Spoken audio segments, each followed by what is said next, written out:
Am I the a-hole for refusing to babysit my sister's kids any further after her son lied to her about me?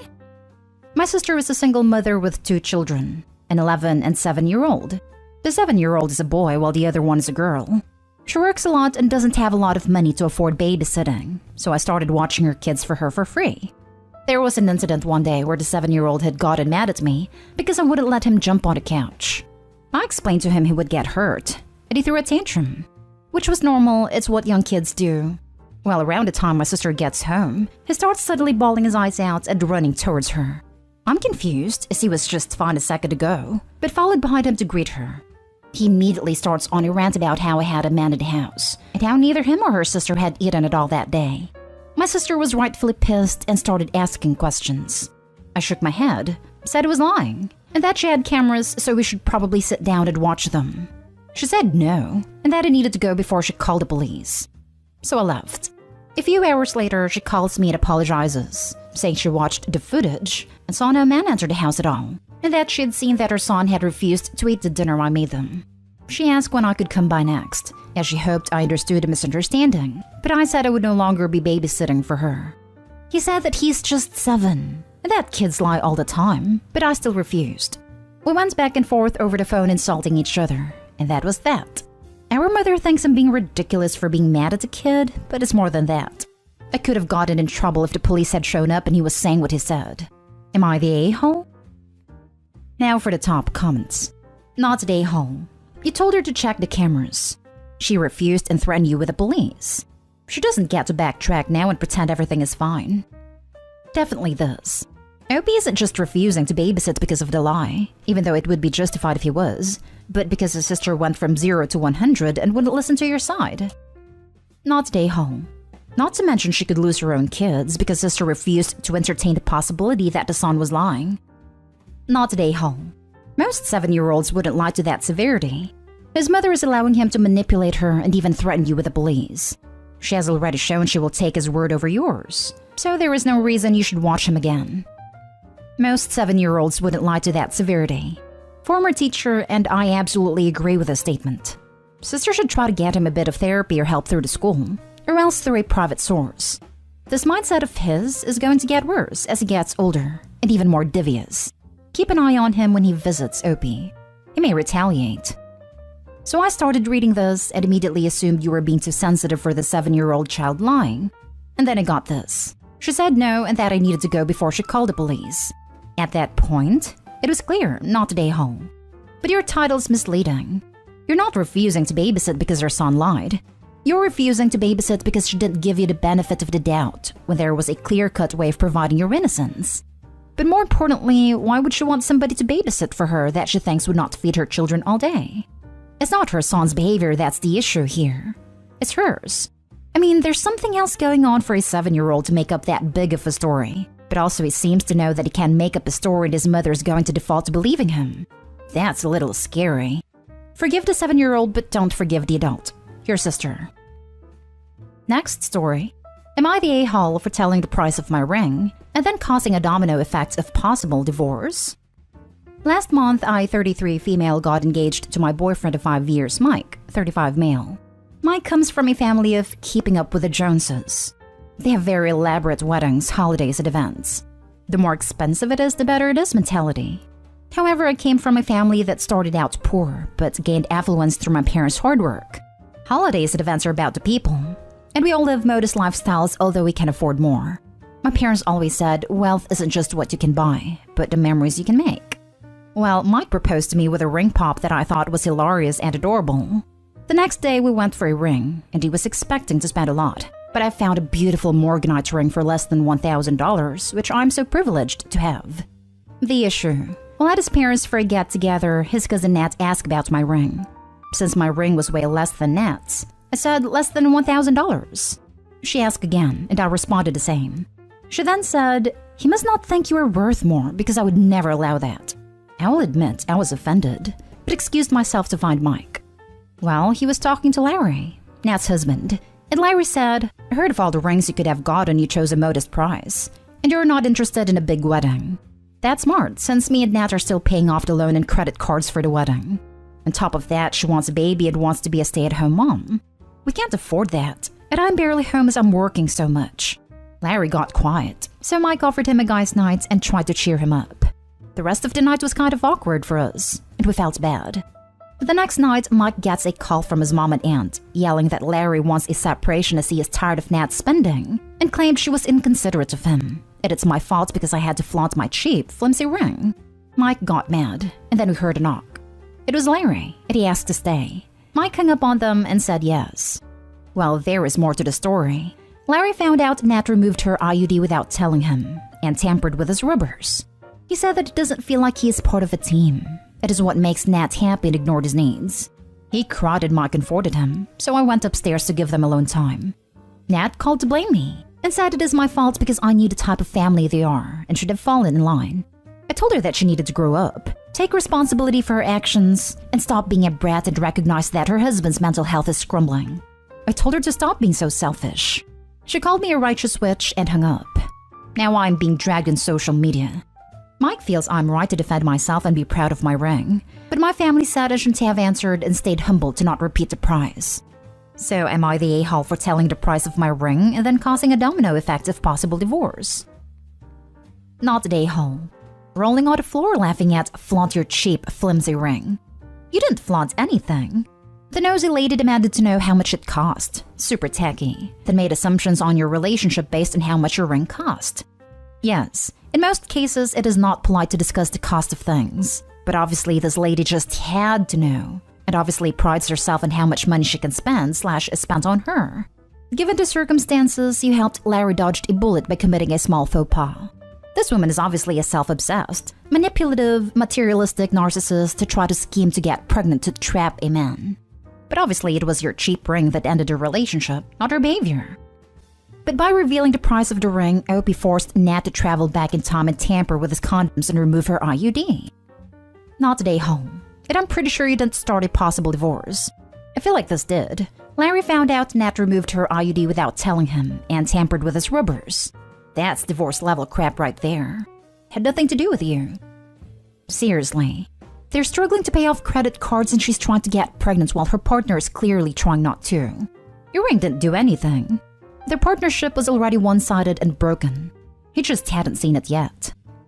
Not today home. OP, please tell Larry that what Nat did to him is actually a form of domestic mistreatment called reproductive coercion through birth control sabotage, and it is illegal in many places.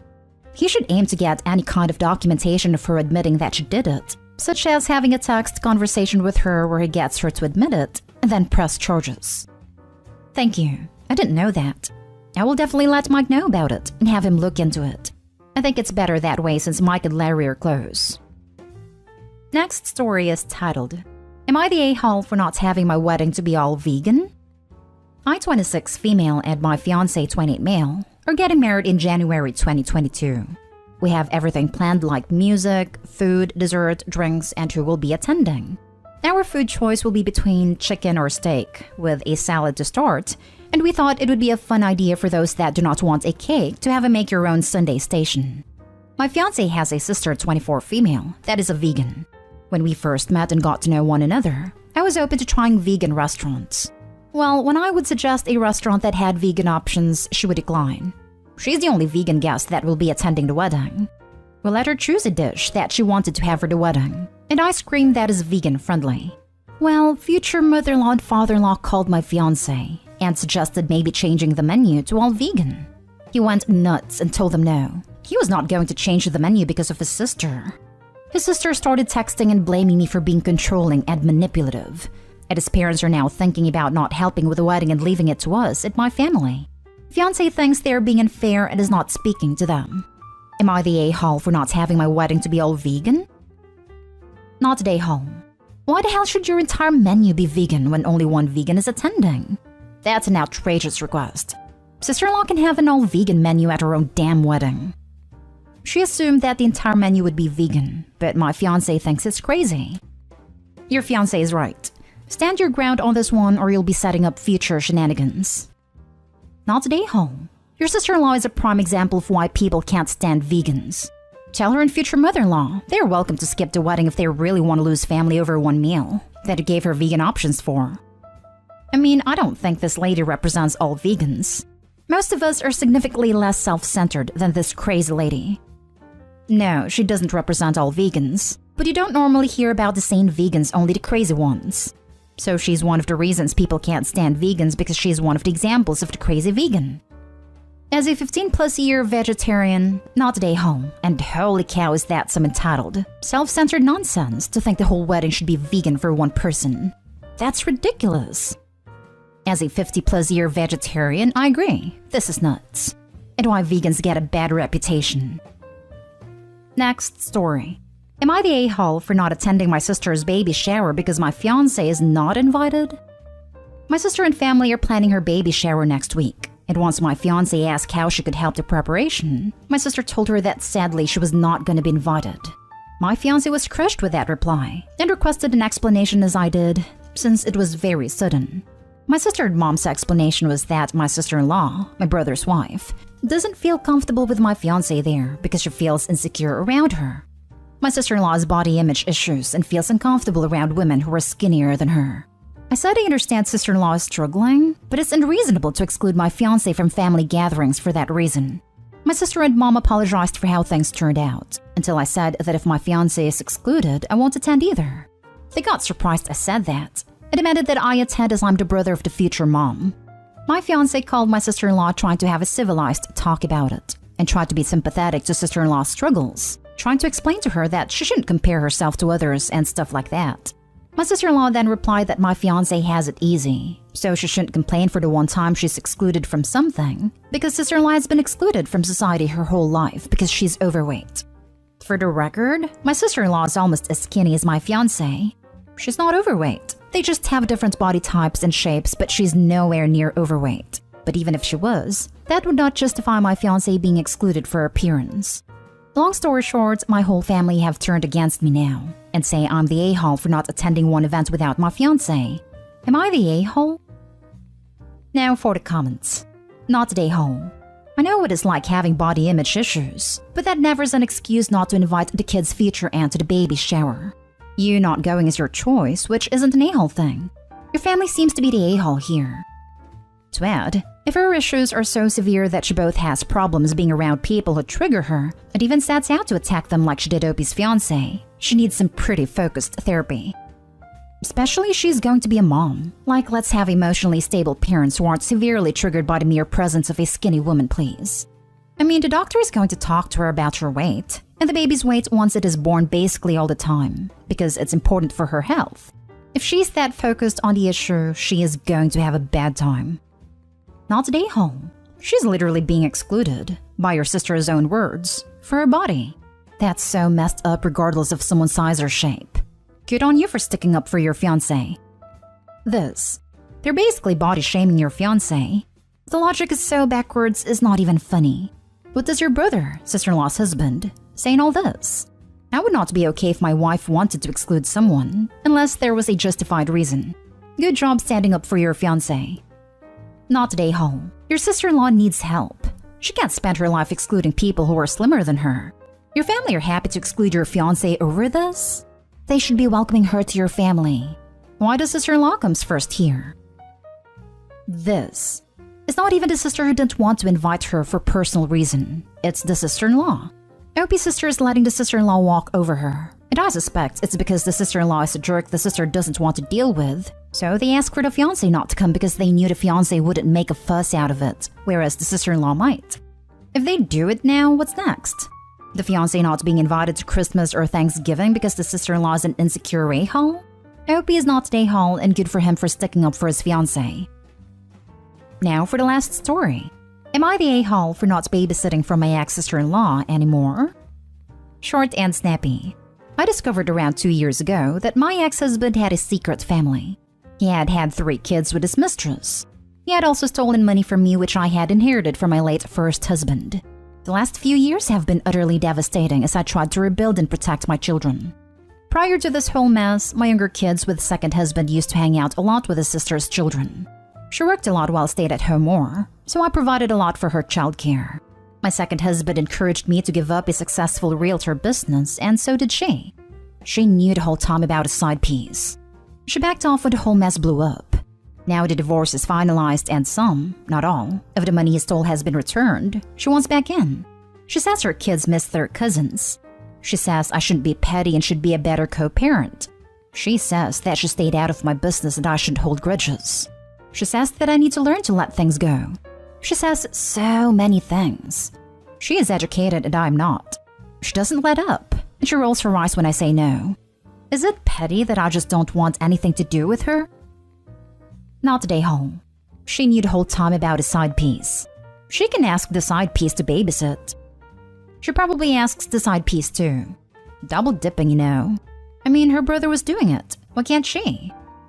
The only reason ex-sister-in-law didn't mention the husband cheating was because she was getting free childcare.